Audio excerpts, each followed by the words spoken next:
an Unspoiled Network podcast. This is Spoil Me, covering the 5th season by N.K. Jemisin.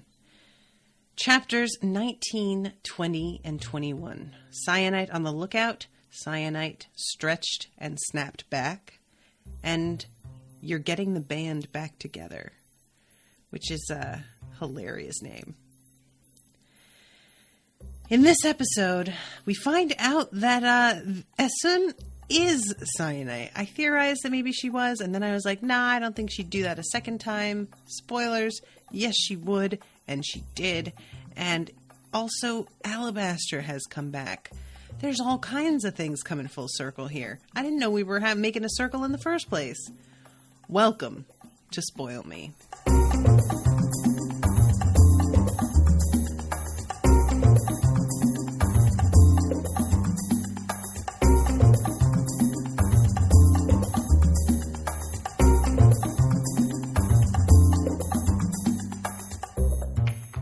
Welcome to the show, everybody. I am Natasha. Many thanks to Ashlynn for commissioning this episode, and for getting me rolling on this book again. I have gotten like 4 or 5 requests from people to cover this since I started it, which is so weird. It's like they're like picking up, like it's almost like they're subconsciously remembering posts that I've made about it, but not assigning my name to them in their head. So I've had to be like, yeah, I'm covering that already, actually, for Spoil Me. But they have all seemed to be very excited that I'm doing it already. So I think that this is going to be a pretty popular one. So yeah, this episode, man, there is so much going on in these chapters. Like, Syenite on the Lookout is the final chapter before the last interlude. And after this, after You're Getting the Band Back Together, there's only 2 more chapters, and then there's 2 appendices and an extras section that's got a preview of a couple of other books. So there's 1 episode's worth of chapters, and there is so much left in the story that I cannot imagine how this, like, I won't even say wraps up, because clearly there are 3 books in this series. I think there's 3. There might be more. So it's clearly not going to wrap up. Like, there's still a lot to be dealt with. But I just don't know how this book will be brought to a close. I can't imagine. And I never expected this huge time jump either, you know? So I really like it. I think that this is structured so beautifully and so interestingly. And I really enjoy the entire method, but it is so surprising that it leaves you spinning a little bit, you know? So you have to kind of like, you just sort of have to readjust the whole way that you've been thinking about everything, which I love when things do that, you know? But it just takes energy, and it takes a little time to get used to. So, when we go back to Syenite, she is on this island that she and Alabaster escaped to after the whole thing with Alia happened. And when we go to Alia later, because she decides that she can't leave it the way that it is and wants to sort of like fix as much as she can, fix things, which I admit I really thought was a mistake. It turns out it wasn't what I thought, but I really expected that there were going to be guardians watching it in case she had, in case of something exactly like this, her coming back to fix it, or another Origene with like big powers coming to fix it. The fact that they haven't sent someone from the Fulcrum to deal with it since is surprising to me. 'Cause like, you know, by the time she goes and fixes it, it's been literally years. It's been, I think, almost 3 years, because she says that she gave birth 2 years ago, and that takes 9 months.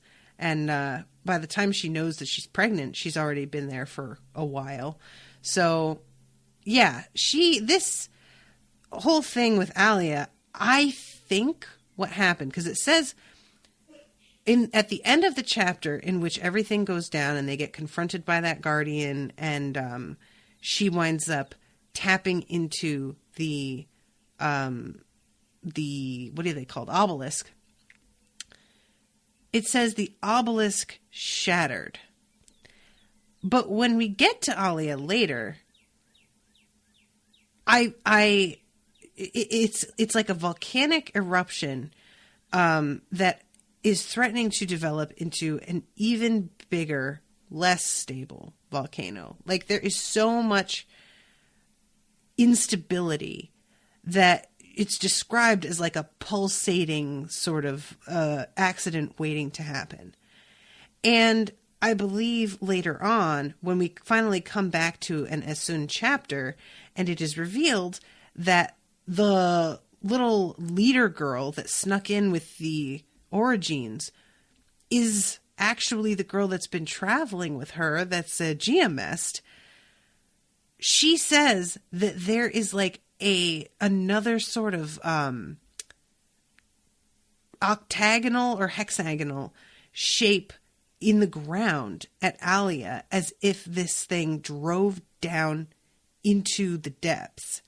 So I'm not entirely convinced that her mentioning the explosion of the obelisk is accurate, because it sounds like what it did was jam down into the earth and like deep enough to open up a chasm that led to this like explosion of magma. I could be wrong about that. But anyway, so I just wanted to mention that because I'm still trying to figure out about these obelisks, and there's a revelation later on, and I don't know what to make of it, but we'll get there. So, the name of the island is Miav, and they speak Eturpic, which she does not speak. Eventually, I guess that she learns it. But Sansamat is the more common language, and that is what she speaks.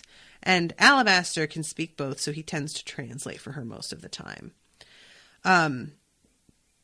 If the Guardians tried to kill us once, they'll try again, he explains. Without knowing what it is we've done to provoke the Guardians' ire, it would be folly itself to go back to the Fulcrum. We might not even make it past the gates before somebody throws another disruption knife. Which is obvious now that Syenite thinks it through. Yet there's something else that's obvious whenever she looks at the horizon and sees the smoking hump that is what's left of Alia. They think we're dead. She tears her eyes away from that lump, trying not to imagine what must have become of the beautiful little seaside calm she remembers. All of Alia's alarms, all their preparations were shaped around surviving tsunami, not the volcano that has obviously impossibly occurred instead. Poor Harrismith. Not even Asael deserved the death she probably suffered. That's what you're saying, isn't it? Being dead in Alia allows us to be alive and free here. Exactly. Now Alabaster's grinning, practically dancing in place. She's never seen him so excited before. It's like he's not even aware of the price that's been paid for their freedom. Or maybe he just doesn't care. There's hardly any contact with the continent here, and when there is, it's not exactly friendly. Our assigned guardians can sense us if they're near enough, but none of their kind ever come here. These islands aren't even on many maps.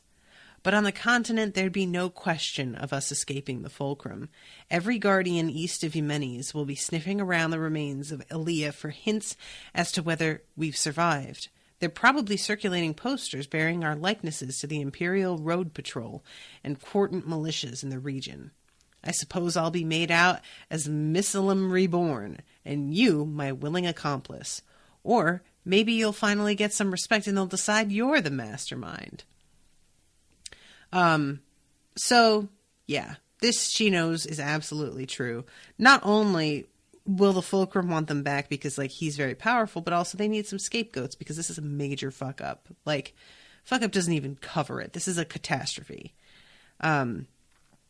Alia's destruction represents a betrayal of everything the Fulcrum promises the stillness. Tame and obedient origins, safety from the worst shakes and blows, freedom from fear, at least till the next 5th season comes. Of course, the Fulcrum will vilify them in every way possible, because otherwise people will break down its obsidian walls and slaughter everyone inside down to the littlest grit. It does not help that Syen can assess, now that her Sesapine are no longer numb, just how bad things are in Alia. It's at the edge of her awareness, which is itself a surprise. For some reason, she can reach much farther now than she could before. Still, it's clear. In the flat plane of the maximal plate's eastern edge, there is a shaft burned straight down and down and down into the very mantle of the planet. Beyond that, Syen cannot follow, and she does not need to, because she can tell what made this shaft. Oh, that's right. She's the one who says it. I was thinking that it was, what's-her-face later, but no. Its edges are hexagonal, and it has exactly the same circumference as the garnet obelisk.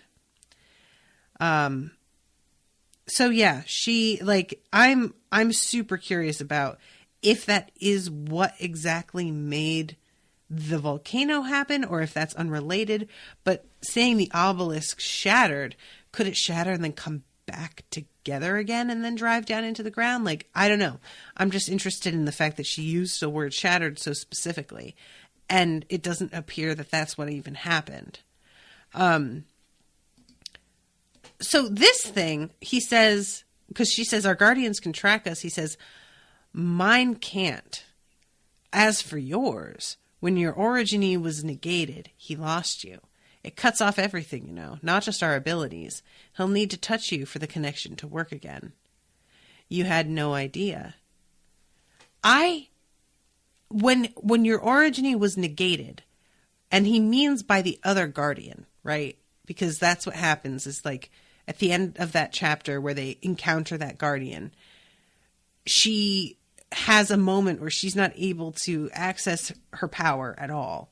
And I'm assuming that's what he means, is that like if a guardian keeps her from reaching for it, that breaks it, which seems like a really huge flaw in the whole system, but there it is. And she's really angry at him, both because of the fact that he does not seem to take as seriously as everyone else, or as she does anyway, the exact, what's the word I want? The enormity of the loss of life in Alia. So that on its own is already irritating her. But then when he says, did you like being in the Fulcrum so much? She says, I could at least be myself there. I didn't have to hide what I am. And he says, and what are you when you're there? And all of a sudden she like freaks out and tells him to fuck you. And he makes a joke about it, about the fact that they have fucked before. And she is about to like lose it. She's getting her power is beginning to like solidify around her the way that it does.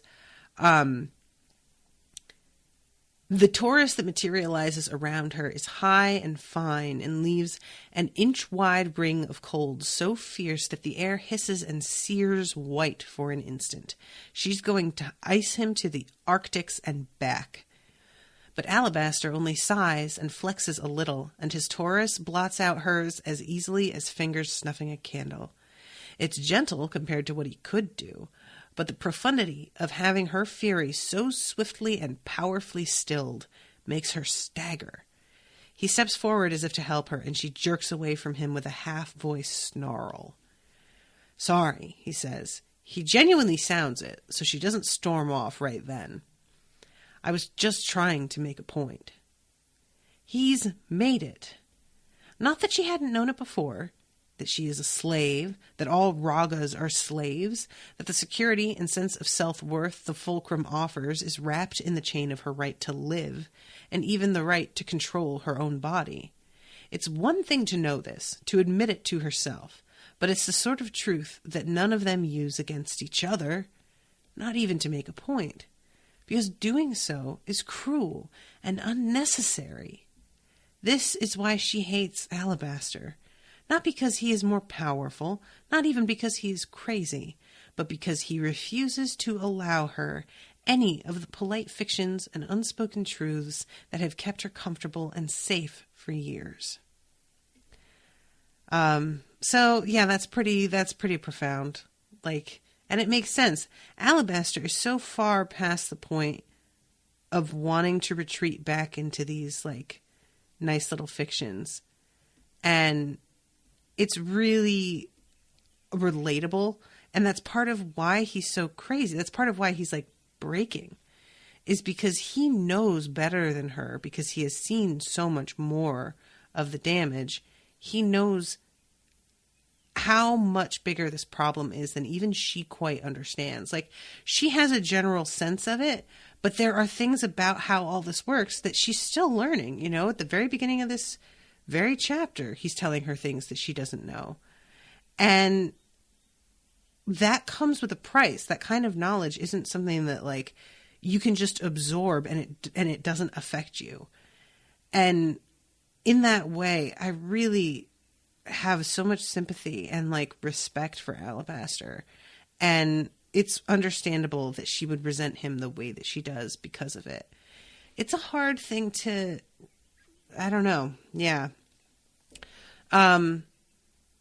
So at this moment, there is this dude who, this thing is great. The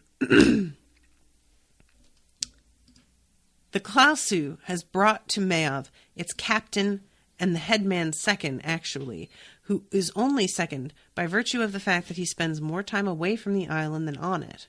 Otherwise, Syen would have known the instant this man bounded down the gangplank to greet the cheering crowd that he was Mayav's true leader, because she can tell without understanding a word that everyone here loves him and looks up to him.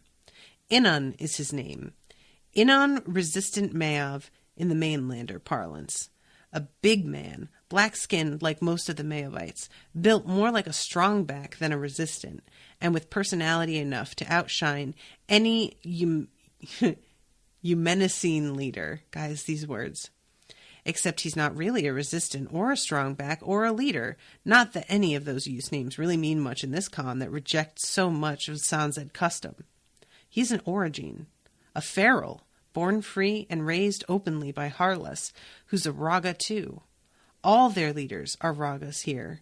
It's how the island has survived more seasons than they've bothered to count. And beyond this fact, well, Syen's not quite sure how to deal with Inun. So, the thing with Inun, their relationship is really something. Guys, it's pretty great. So, Inun is bisexual and is very into Syenite, but he's also very into Alabaster. And initially, she thinks that she's going to have to, like, let Alabaster have him. Like, there comes a moment later on where they're talking, and she realizes that Alabaster really wants Inun. And she asks him, so what are you saying? Do you want me to back off? And he looks like upset and walks away. But when she goes and follows him later, she's like, no, seriously, do you want me to back off? And he says something like, it's just been such a long time. And she realizes that what he means is it's been such a long time since I've had a lover that I actually wanted. Like, no offense to her, but Alabaster's gay and he is not enjoying having sex with her. So she decides to back off, and Alabaster is very, like, emotionally fragile right now as well. And she comes home hours later and finds him crying. And he's in bed with Inun, and they definitely have had sex. But Alabaster's, like, in tears. And it's just like he's having this sort of emotional reaction to being with somebody for the sake of it, and not because of the fulcrum making him do it. And she's sort of surprised because Inun sees her and, like, gestures for her to come into the bed with the two of them. And this leads to, like, later on, it becomes clear that they're having this, like, weird sort of, and it's not like, as she puts it, it's not even a threesome. It's like a 2.5-some, where Inun has sex with both of them.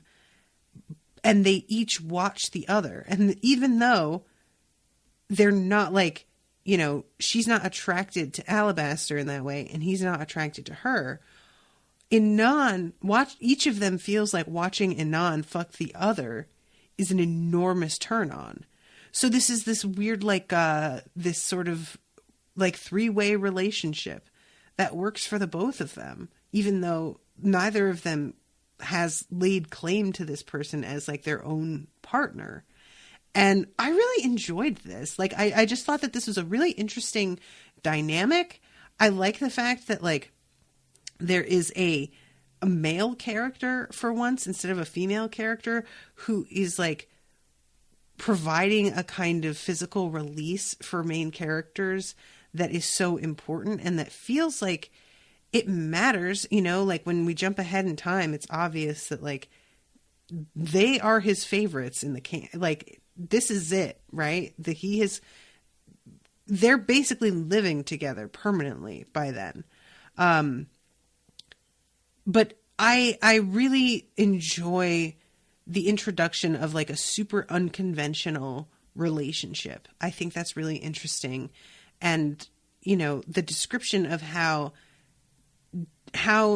sort of surprising it is to everybody involved that it works out as well as it does, I really enjoy also, because this is the sort of thing, like, you don't find out that you are into what you're into until you're confronted with it. And it often is a surprise. And you're like, wow, I didn't expect to have that kind of reaction to this thing. And yet here it is. And so, like, what opportunity would she have had to find out that she gets turned on watching them have sex unless this just happened in front of her, you know? And then she realized, like, so the aura of sort of, like, bewilderment that goes along with this feels very real and very human, you know?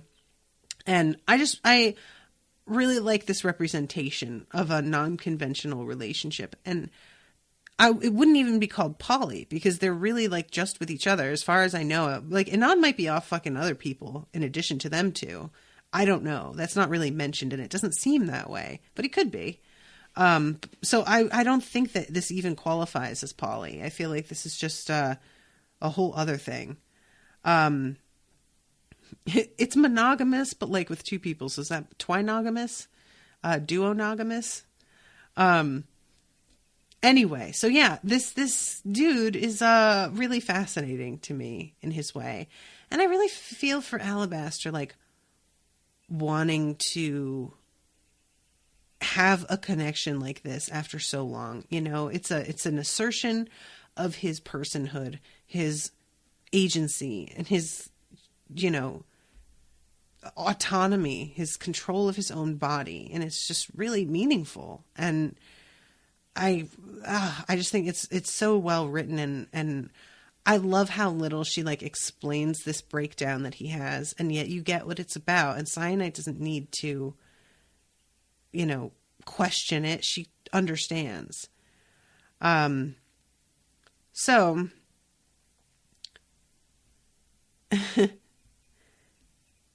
when we have this moment of, let's see, I'm going to,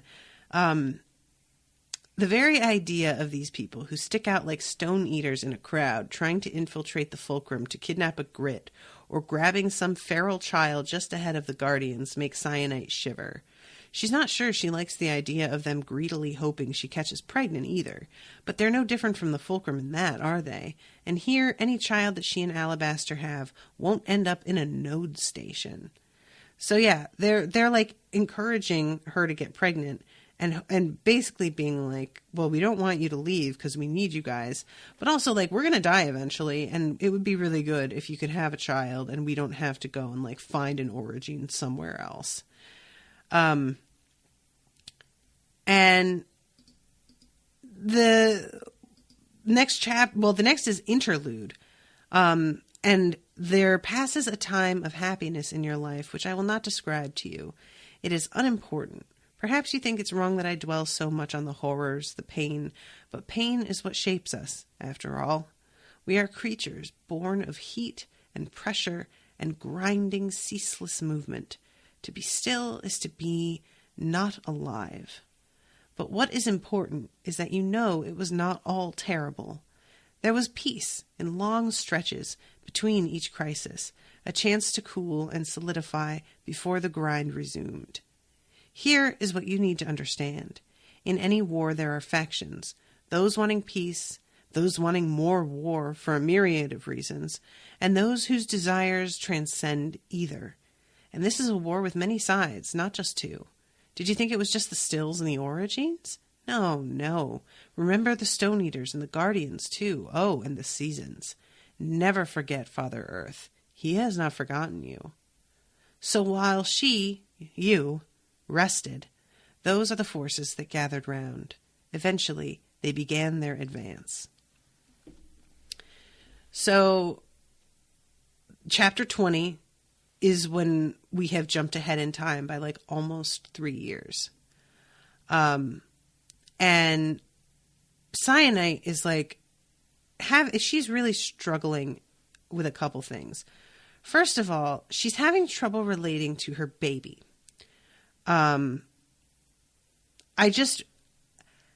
is something that I have often wondered about, and I have to imagine that there are some really complicated answers to this question, but I can't help but think there are, like, this is the sort of thing that makes me not want to have a kid, is worrying about not connecting with your child. I want to read this. She's discussing with Alabaster because she's very restless. She's discussing with him the potential of her going off with Essun on one of his pirating expeditions, because she could be very useful aboard a ship. And he knows that. Like, Essun is originally kind of like, no, I've made it a rule that none of my guys are allowed to like bring a girlfriend or a boyfriend or whatever onto the ship with them. And I can't but when she mentions that she could do stuff, he's like, oh, that's true though. You would be really useful. And Alabaster hears about this and is kind of mad about it and says, do you feel nothing for him that you can constantly chafe to be away? I make sure he's taken care of. And she does. Corundum is always clean and well fed. She never wanted a child, but now that she's had it, him, and held him and nursed him and all that, she does feel a sense of accomplishment maybe, and a rueful acknowledgement because she and Alabaster have managed to make one beautiful child between them. She looks into her son's face sometimes and marvels that he exists, that he seems so whole and right when both his parents have nothing but bitter brokenness between them. Who's she kidding? It's love. She loves her son. But that doesn't mean she wants to spend every hour of every resting day in his presence. It says, who's she kidding? It's love. She loves her son. I'm not totally sure she does. This isn't feeling like love. This is feeling like a detached sort of marvel at the miracle of bringing life into the world, which is totally valid, but it doesn't feel like love. There's no connection there that I can sense. And I have to think that this happens so much more often than we really think it does. And I just worry about that. Like, if I were to have a kid, that's always been something that I have been, because I can have a lot of trouble relating to people because I am incredibly impatient, and there are only like 2 people in the world that I know that I can talk to about certain things and they're really going to get where I'm coming from on them. And other than that, everyone else I just have like this low level annoyance with at all times. And I feel like that's exactly what I would bring to being a mother. I don't feel like it would be good. And this sort of vibe of just like a vague sense of like, I just want to get away from this. Yeah, I don't know. There's something about this whole thing that just really rings deeply true and is also really sad to me. So finally when she like says to Alabaster that she's going, he asks, will you come back? Alabaster says, you don't have to be with me anymore. You have your freedom like you wanted. And Annon's got what he wanted. A Raga child to take care of the calm if something happens to him. He's even got me to train the child better than Harless ever could because he knows I won't leave. Fire under earth. Syenite sighs and pushes away Koru's hands, which hurt. No, little greedy child, I don't have milk anymore. Settle down. And because this immediately makes Koru's face screw up with thwarted sorrow, she pulls him close and wraps her arms around him and starts playing with his feet, which is usually a good way to distract him before he gets going. It works. You could leave, she says. Inan's offered before to take us back to the mainland if we want to go. If you don't do anything stupid like still a shake in front of a crowd of people, either of us could probably make a decent life somewhere. We have a decent life here. Pastor, what's wrong with you? I'm not planning to leave. I'm just going somewhere I can be useful. You're useful here. And now he turns to glare at her full on, and it actually bothers her, the hurt and loneliness that lurk beneath the veneer of anger on his face. It bothers her more that this bothers her. No, I'm not. I'm not. You said it yourself. Mayav has a 10-ringer now to protect it.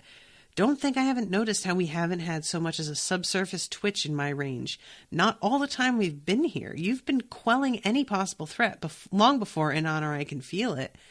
But then she trails off, frowning, because Alabaster is shaking his head, and there's a smile on his lips that makes her abruptly uneasy.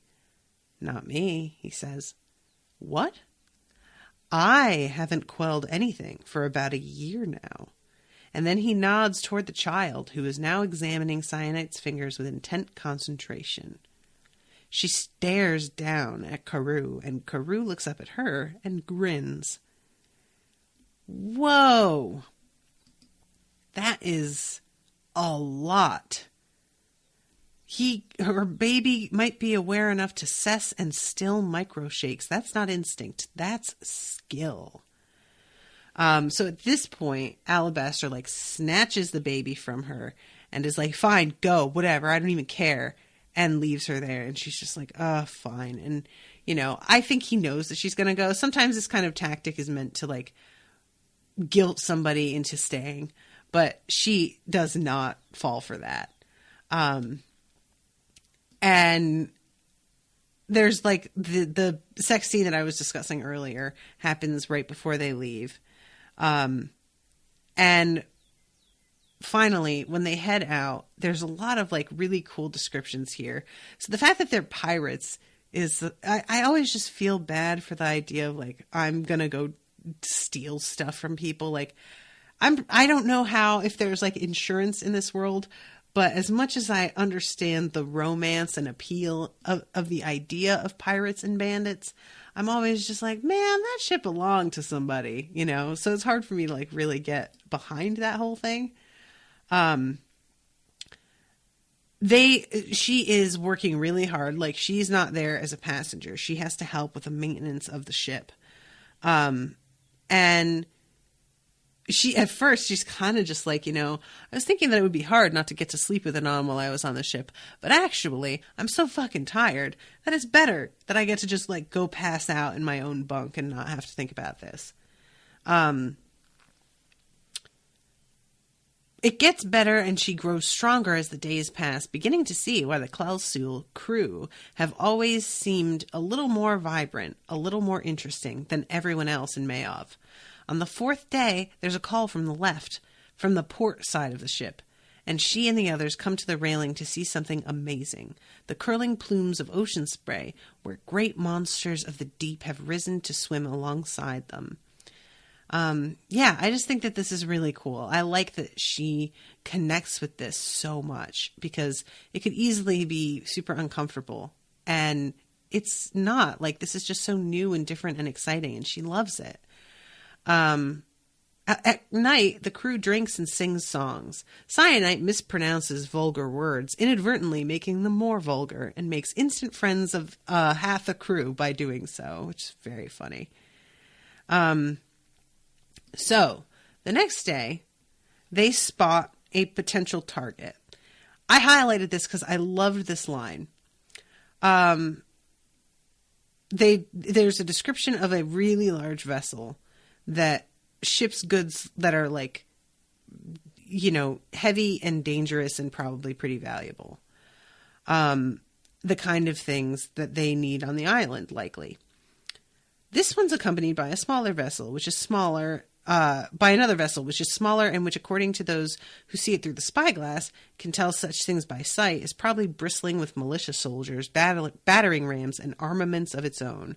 And then in parentheses, maybe one's a carrack and the other's a caravel. Those are the words the sailors use, but she can't remember which one's which, and it's a pain in the ass to try, so she's going to stick with the big boat and the small boat. I can't help but feel like that's the author talking to us right there, that she's like, yeah, listen, I know that I could call these by their actual names, but guess what? I'm not going to fucking do that, so it's fine. And I really just, I enjoyed that a lot. So first, Essun raises a fog. And this allows them to approach the bigger ship. And the smaller ship will not be able to, like, see them approaching. And they're all, like, everything seems to be going well. Their crew is able to board the other one and hold some of the people hostage while they, you know, unload it and take a bunch of stuff. But the other ship, which they had assumed would sort of like slow and bank because it's in, you know, the fog and unable to see them, they think that ship is going to cool its jets a little bit because of caution. But it turns around that it turns out that is not how it's going to handle things at all. Out of the roiling fog looms the attack ship. It's on them, and belatedly Syenite realizes her error. She had assumed that the attack ship would stop, given that it couldn't see, knowing itself in proximity to other vessels. People are not that logical. Now the attack ship is coming at full speed, and even though she can hear cries of alarm from its decks as they also realize the danger, there's no way it will be able to stop before it rams into Klalsu and the cargo ship. So what she does, she reaches down and pulls up a stone and punctures the hull of the ship up right through the deck and stops it dead. And everybody on her ship is delighted. Like, this was an instant solution to a problem that looked like it was inevitably bearing down on them. But Syenite admits to Essun a little bit later that maybe I shouldn't have brought it up that high, because now they know that's an Orangene's doing. But if it was something that just like pierced the hull, that they could leave as like, oh wow, there must have just been something there that we ran aground on that we didn't see. And he, in the end, tells her to sink both ships. And at first she's kind of like, that seems really harsh. Is that necessary? And then she realizes that he's telling her that to protect her and Alabaster. Because if there is a rumor circulating after this that there was an Origene on a pirate ship, that could easily turn into a rumor that winds up getting back to the Fulcrum, and they can start to track the two of them. So it's a pretty awful, brutal scene when she like sinks both of the ships and sails away, hearing the screams of all of these people go down. But it's sort of like, you know, their survival depends on this, and one can argue the needs of the many outweigh the needs of the few or the one. But even so, this isn't needs. This is a whole society that's against her. And I just, I can't really like get mad about this. So this is when she goes to Alia and she realizes like how bad it is. There is a bit of stone lore about, Father Earth. And it's an interesting story because basically it sounds almost as if the Earth in this universe had reached the point that it's reaching in ours now, where he grew so polluted, and I say he because they call it Father Earth, grew so polluted and broken that he decided to lash out against the life because this life was squandering his life.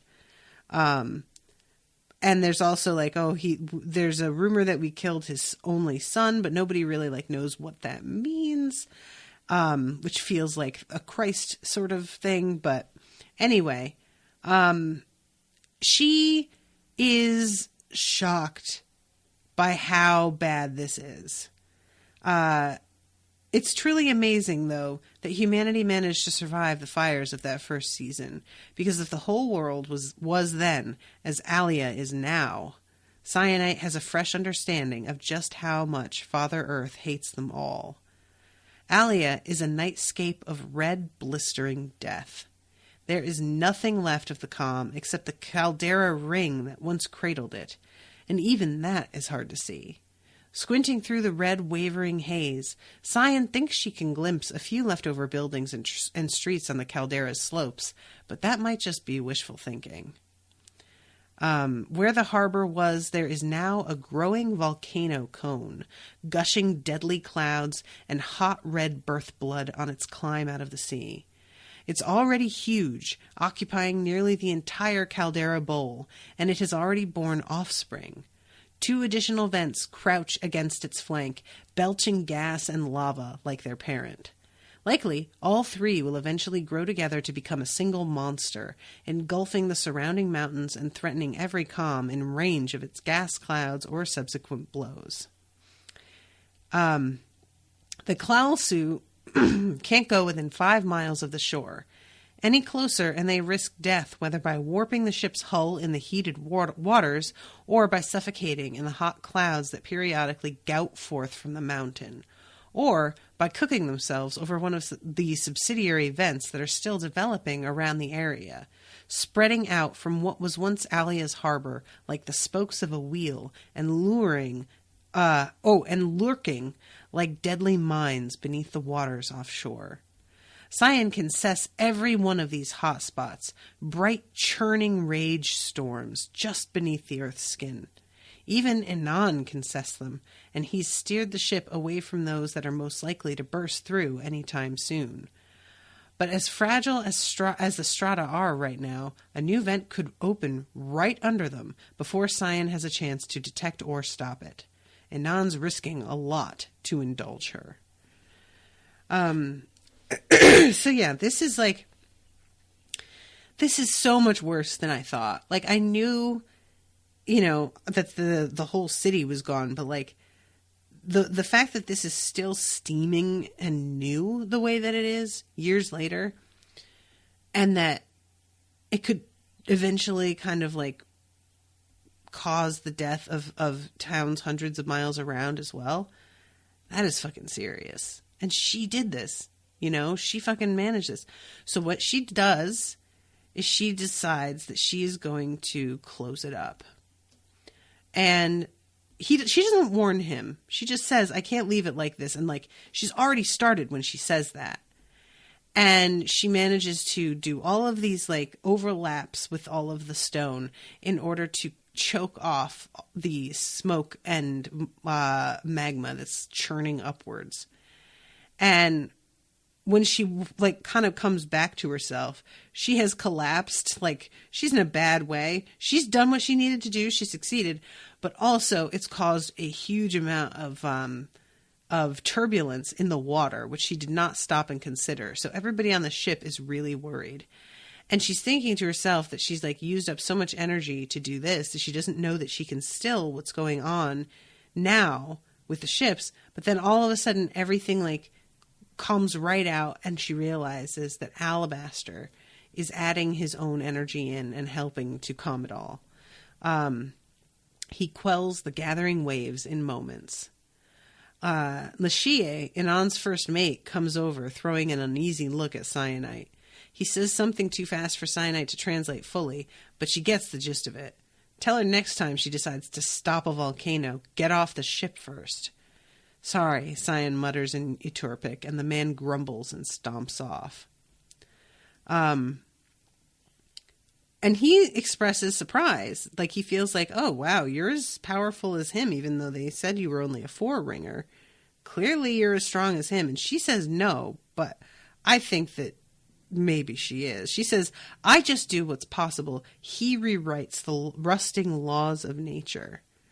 But I think that she probably could do that if she really tried. I think she just hasn't had the practice.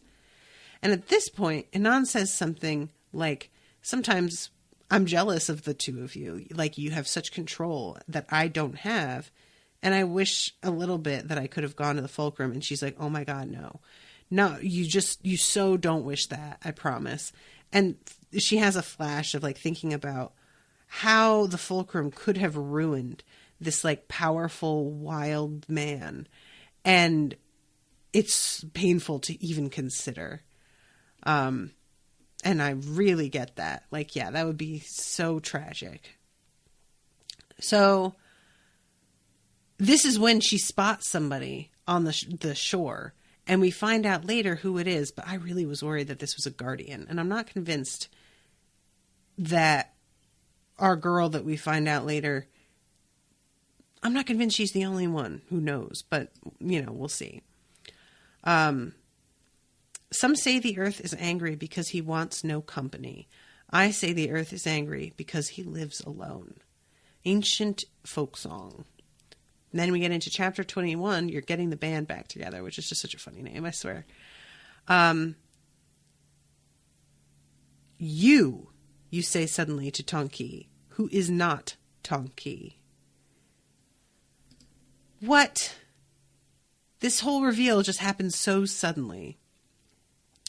Binoff, leadership, Yemenis, you snap, and each word seems to hit Tonki like a blow. She flinches and takes a step back, then another, then a third, until she's pressed against the apartment's smooth crystalline wall. The look on her face is one of horror, or perhaps sorrow so great that it might as well be horror. I didn't think you remembered, she says in a small voice. It's not chance that you started traveling with us. It can't be. And then she confesses that she's like been following her forever. I had people follow you. Didn't start following you myself until just the last few years. You had people follow me for almost 30 years? She blinks, then relaxes a little, chuckling. It sounds bitter. My family has more money than the emperor. Anyway, it was easy for the first 20 years or so. We almost lost you 10 years ago, but, well... and she asks her, like, what exactly, like, what are you in this for? And she says that she really is a GMist. I really have spent my life studying that socket, which we found in the fulcrum. Do you know what that was? It should matter to you because you're one of the only people in all the stillness who can make it matter. It's where they built them. The socket in the fulcrum, that's where the obelisks come from. And it's also where everything went wrong. What? It ends like that. That chapter doesn't end there, but that's like a break in the page. And then it goes up to you end up doing introductions again completely this time. How does it end there? What does she say? It's also where everything went wrong. Oh my God, you're killing me. I'm dying. And I say we, like, I'm including myself in this because it's just about humans. Human beings made the obelisks. They aren't just a weird naturally occurring feature of this weird planet. What? Why?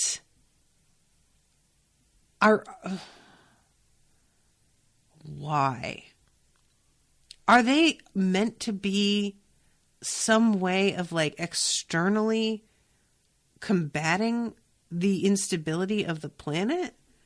If there's no moon, are they like figuring out that maybe something like with a gravitational pull could help and they're trying to create that? Or are they just enchanting origins somehow to be stone eaters and putting them into these two like externally adjust. Guys, I don't know. Do you get what I'm saying, though? I feel like I'm not making any sense here. But all I can think is that, like, the Origines and the Stone Eaters are somehow part of the same, like, weird genetic line. Like, they're linked somehow. I don't see how that could be true, but I feel like there's gotta, I don't know. And that they were, like, basically encapsulated in stone, so because, like, that would amplify their abilities somehow, and that almost like a satellite or something, that could direct their power for quelling things in a more focused way. I don't know. This is all pure theory here. And she tells her, like, for the past few years, I've been working with some people. Did you notice there are patterns in the way they move? They converge slowly wherever there's an origin of sufficient skill nearby, someone who can use them. Only 2 were moving toward you in Tirimo, but that was enough to extrapolate. You look up, frowning. Moving towards me? Or another origin in your vicinity, yes. Tonki's relaxed now, eating a piece of dried fruit from her pack, oblivious to your reaction as you stare at her, your blood gone cold. The triangulation lines were pretty clear. Tirimo was the center of the circle, so to speak. You must have been there for years. One of the obelisks coming toward you had been traveling the same flight path for almost a decade, all the way from the eastern coast. The amethyst, you whisper. Yes, Tonki watches you. That was why I suspected you were still alive. Obelisks bond, sort of, to certain origins. I don't know how that works. I don't know why, but it's specific and it's predictable. Deduction. You shake your head, mute with shock, and she goes on. Anyhow, they'd both picked up speed in the last 2 or 3 years, so I traveled to the region and pretended to be a commless to get a better read on them. I never really meant to approach you, but then this thing happened up north, and I started to think it would be important to have a wielder, obelisk wielder, around. So I tried to find you. I was on my way to Tirimo when I spotted you at that roadhouse. So yeah. That whole thing is pretty wild. Like, she calls her a wielder, which makes me feel like that's a term that is in use. Like, that doesn't feel like a thing that she just made up on the fly right now. I feel like there's a deeper understanding amongst her and her colleagues, peers, that she has not let Syenite in on. I keep wanting to say Essun, but it's Syenite. So that's, that whole thing is a huge revelation. I don't know what to make of any of it. Neither does Syenite, because she basically is just like, all right, you're going to have to leave because I need some time by myself to think. At this point, Hoa admits that he is a stone eater. And there's a weird scene where he gets out like his little bag of stones that we've seen him eating that we have assumed has just been like food for him. But he does this thing. He says he holds his hand over it, and it says it's the first time you've ever seen him eat food. You say, me. He extends a hand and lays it over the pile of rocks with curious delicacy. You frown a little because he's making less sense than usual. So that's what? Something that allows you to look like one of us? Which you didn't know they could do. Then again, stone eaters share nothing of themselves, and they do not tolerate inquiry from others. Crystalline structures are an efficient storage medium. The words make no sense. Then Hoa repeats clearly, this is me.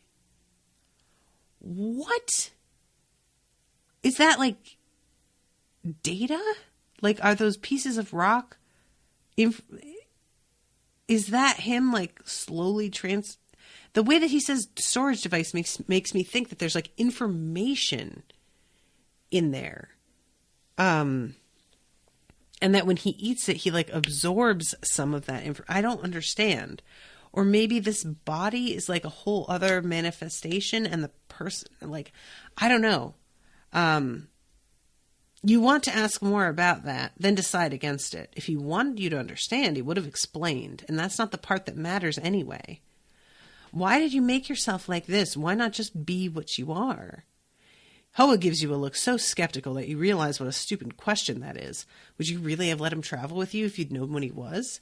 Then again, if you'd known what he was, you wouldn't have tried to stop him. No one stops stone eaters from doing what they damn well please.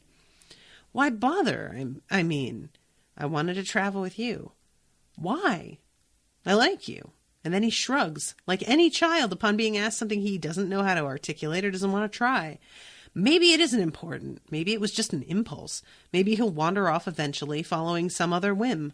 Only the fact that he isn't a child, that he isn't rusting human, that he's probably seasons old, that he comes from a whole race of people that can't act on whims because it's too rusting hard, makes this a lie. Interesting. So finally he says, I won't hurt you. And Syenite is kind of startled to realize that, like, she never worried about that at all. Whether he would hurt her or not hadn't even occurred to her. And when he says it isn't safe here, she goes, figured that, yeah. The words are out, snide, tone, and all, before you really catch yourself. And then, well, is it really surprising you're feeling a bit acerbic at this point?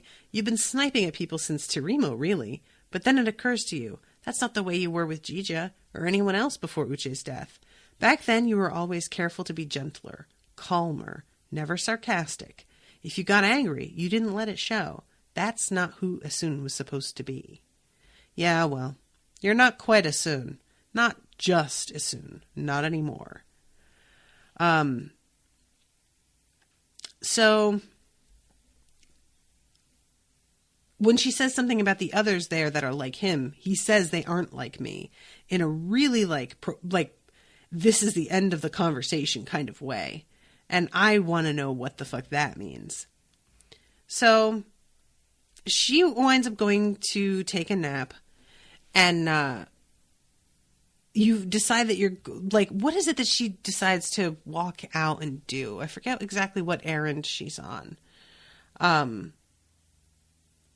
She is wandering around and runs into, and she mentions a couple of times how there are still like empty apartments in the city, this crystal city. So there's still room for other people to like make a place to stay, which is pretty crazy that this place is as populated as it is, but is so big that it could still hold like plenty more. I think she might just be wandering around to like explore. Oh no, she's going to find a bath. I forgot that. Right. Because like she is still so filthy and everybody in here is pretty clean, and she stands out for how like gross she is. I forgot all about this bath because this is how she gets interrupted. She's in the middle of scrubbing herself and this guy called Lerna comes up. Now, I feel like Lerna I was supposed to remember, but I did not remember who he was at all. I was so glad that we get reminded. He should be back in Terimo. Rask would never let a doctor go. Oh, right. So yeah, I really appreciated that callback because otherwise I was like, who is this? And he has like lost a bunch of weight and just looks, and he talks about how things were in the comm. And I'm going to like read this bit here.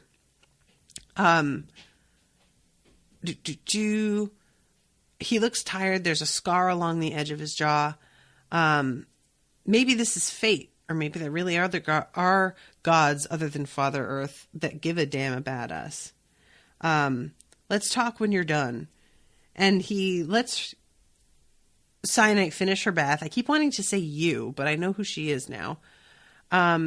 Even though it still goes with the you in this section, despite us like being aware of who Syenite is by this point, which is really strange. Like, I really don't know what that is supposed to mean.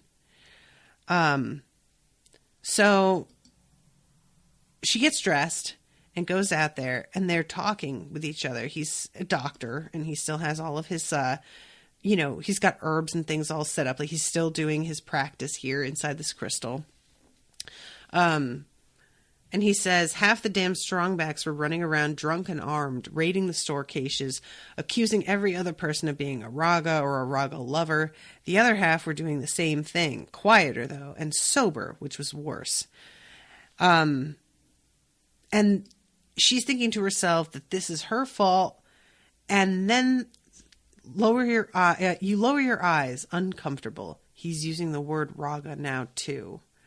Yeah, that's fucking rough, man. Like, yeah, I'm not even going to try and, like, justify that, because I was going to say, he might be using it because that's the words they used when they said things, but you don't need to say it. But he is. There it is.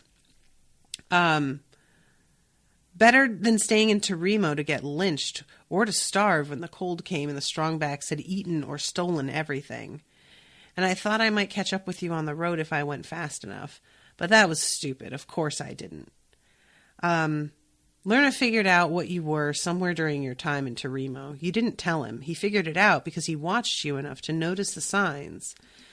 And then he just talks about, like, the travels and everything that's been, all of the troubles that he found on the road, because he's, like, not good at reading maps or compasses or anything. And there was a group that he, like, was feeling like he was safe with, but then they got hit by bandits, and this one dude who had a daughter insisted that Lerna take his daughter and get away, but his daughter blamed Lerna for the guy's death and abandoned him, called me a coward, and ran off alone. And he says that he, like, they didn't even really have anything, and the bandits hitting them anyway felt really, like, pointless to him. So when I passed through Kostrima, it looked abandoned. I was exhausted. Figured I'd hole up in one of the houses for the night. And when I woke up, I was surrounded. You tell him your own story, not bothering to lie or hide anything. The whole thing, not just the part in Torimo. He deserves the whole truth. I've heard the lore all my life, but I never expected to live through a season. I always figured it would never happen to me. Nessun's not here, Lerna says after a while. He speaks softly, but your head jerks up. His eyes soften at the look that must be on yours. I'm sorry, but I've been here long enough to meet all the other newcomers, and I know what you've been hoping to find. And so this just ends things for Syenite, like, being cogent at this point. Like, she just starts to sort of fall apart. This is the only place that she, like, knew to go to, and if Nessun isn't here, she has no idea where to go from here.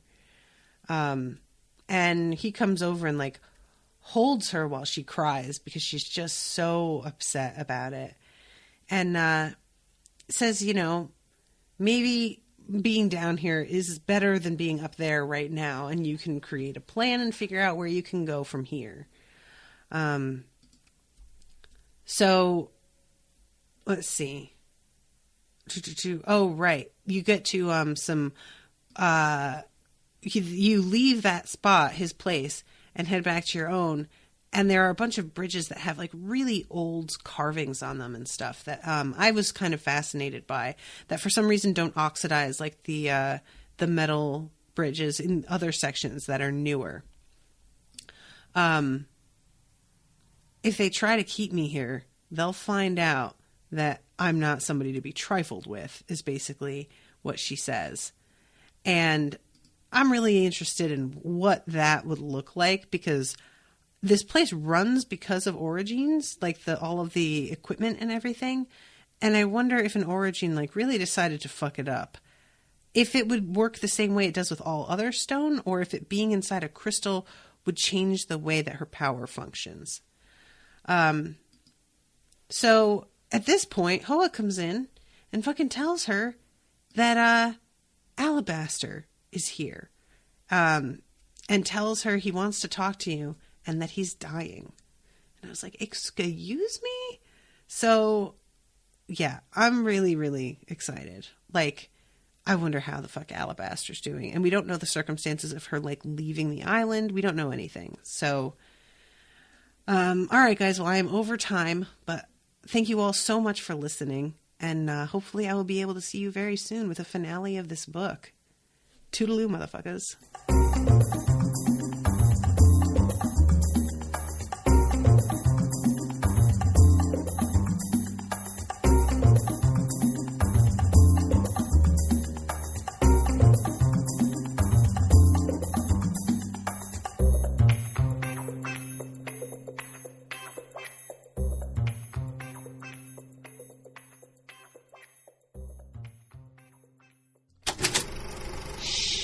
That was an Unspoiled Network podcast.